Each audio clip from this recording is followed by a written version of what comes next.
एक बार और जिस उस लीला में जो प्राची ने दर्शन किया तो उन्होंने बोला, उन्होंने देखा पार्थ और भगवती कृष्णा पांचाली ये रात्रि में शयन कर रहे हैं।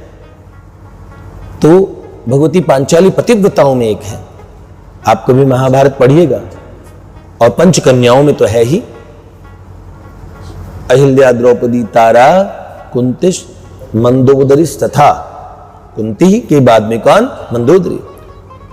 तो पंचकन्या स्मरे नित्यम महापातक नाशनम। तो उन्होंने क्या किया, देखा पार्थ और भगवती पांचाली द्रौपदी शयन कर रहे हैं। सुबह अपने पतिदेव से पूर्व ब्रह्म मुहूर्त में द्रौपदी को अचानक उससे पूर्व ही उठ गई। उठ के उसे ऐसा लगा कि आज कोई आया है,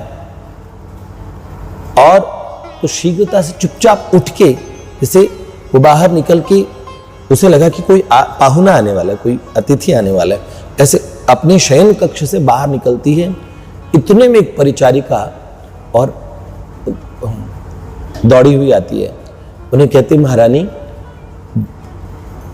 और अतिथि गृह में और कुछ समय हो गया है, श्री द्वारकाधीश आपकी प्रतीक्षा कर रहे हैं, आप पार्थ से मिलने के लिए।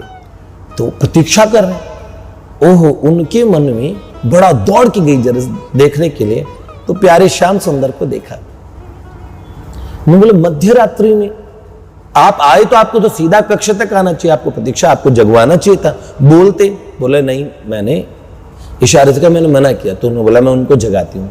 तो साथ साथ गए, उनके साथ भगवती द्रौपदी के साथ गए कक्ष तक। फिर उन्होंने बोला, इशारा किया, मत जगाओ। उन्होंने कहा, मैं भी बहुत आधी रात में उठ गया हूं, बस पार्थ से मिलने की इच्छा थी, मैं आधी रात में उठ गया हूं, मुझे भी नींद आ रही है, तो मैं थोड़ी देर मैं भी सो जाता हूं इसके साथ में। तो क्या किया, उन्होंने बोला कि बाहर भगवती पांचाली ने उनको कहा कि कहां सोएंगे आप? तो उन्होंने बोला, जहां पे और तुम सोई थी। तो कैसे सोए? उन्होंने कहा कि जैसे जहां पार्थ के चरण थे ना, जहां पार्थ के चरण थे वहां अपना मस्तक करके और दूसरी तरफ ऐसे करके सो गए। तो इनके चरण पार्थ के मस्तक की तरफ थे, और पार्थ के चरण इन्होंने अपने मस्तक से छुआ के इस तरह सो गए। ऐसा लगा जैसे बहुत थके हारे हूं, ओहो हो, और उन्हें बड़ा विश्राम मिला और सो गए। ये दृश्य इतना सुंदर था। बुआ ने बताया कि जब प्राची ने उन्हें ये बात सुनाई थी तो उनकी आंखों से झरझर आंसू बहने लगे। उन्होंने कहा, जब पार्थ उठे तो उन्होंने क्या ऐसे आलिंगन किया, सोचा पांचाली पास में है, द्रौपदी पास में है, जैसे आलिंगन किया तो उनके चरण उसके और भुजाओं में उसने भर लिए, और जैसे उसने अपना मुख पास में किया तो आंख खोल के देखा तो सुंदर चरणारविंद को, ओहो, योगिंद्र मुनिंद्र सेवित भगवान के सुंदर, ओहो, ऐसे चरणारविंद उनके दर्शन किए।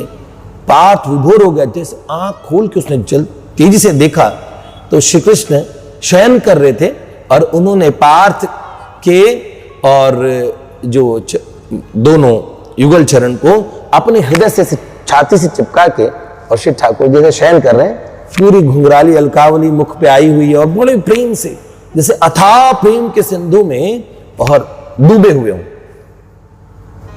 तो प्राची जी की बुआ जी ने कहा, बोलो, इससे बढ़ के भैया पार्थ से प्रेम की क्या बात कहेंगे? पार्थ से कितना प्रेम करते होंगे। इसलिए अगर ऐसा पार्थ, तभी तो कहा पार्थ ने। एक बार ठाकुर जी ने पूछा ना, पार्थ तुम जानते हो, भगवान पे और चरण रख के सो रहा है, तो तुम जानते हो कि मैं सर्वलोक महेश्वर हूं, करता हूं, धाता, पितामह, माता पिता समस्त सृष्टि की मैं ही तो हूं, सबका मूल मैं हूं। ओहो हो, तो पार्थ तुम मेरा स्वरूप नहीं जानते? हाँ? जानते हो मैं भगवान हूं, जैसे कहा हाँ हाँ जानता हूं, सो जाओ। लो, इतना। शायद ब्रजवासियों के, ब्रज के सखाओं का जो सख्य था ना, उसका अभाव ठाकुर जी के मन में रहता ही था। तो पार्थ में उन्हें उसी प्रेम की प्राप्ति होती थी। हालांकि ब्रज भाव तो अन्यत्र कहीं भी दिखना ही दुर्लभ है, सोच ही नहीं सकते, किंतु फिर भी अर्जुन बहुत प्यार करते थे अपने सखा से।